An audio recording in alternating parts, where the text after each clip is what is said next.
दोस्तों, एक बार किसी रेलवे प्लेटफॉर्म पर जब गाड़ी रुकी तो एक लड़का पानी बेचता हुआ निकला। ट्रेन में बैठे एक सेठ ने उसे आवाज दी, ए लड़के इधर आ। लड़का दौड़कर आया। उसने पानी का गिलास भरकर सेठ की ओर बढ़ाया तो सेठ ने पूछा, कितने पैसे में? लड़के ने कहा, 25 पैसे। सेठ ने उससे कहा कि 15 पैसे में देगा क्या? यह सुनकर लड़का हल्की मुस्कान दबाए पानी वापस घड़े में उड़ेलता हुआ आगे बढ़ गया।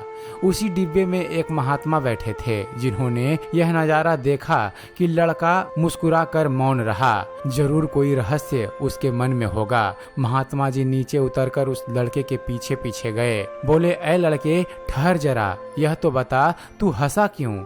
वह लड़का बोला, महाराज मुझे हंसी इसलिए आई कि सेठ जी को प्यास तो लगी ही नहीं थी, वो तो केवल पानी के गिलास का रेट पूछ रहे थे। महात्मा जी ने पूछा, लड़के तुझे ऐसा क्यों लगा कि सेठ जी को प्यास नहीं लगी थी?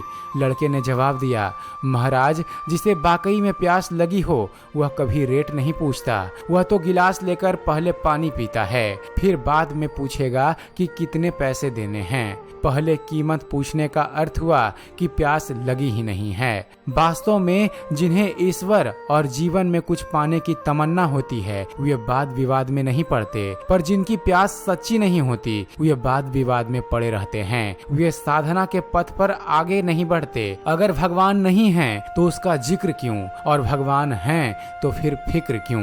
मंजिल से गुमराह भी कर लेते हैं कुछ लोग। हर किसी से रास्ता पूछना अच्छा नहीं होता। अगर कोई पूछे जिंदगी में क्या खोया और क्या पाया तो बेशक कहना, जो कुछ खोया वो मेरी नादानी थी और जो भी पाया वो रब की मेहरबानी थी।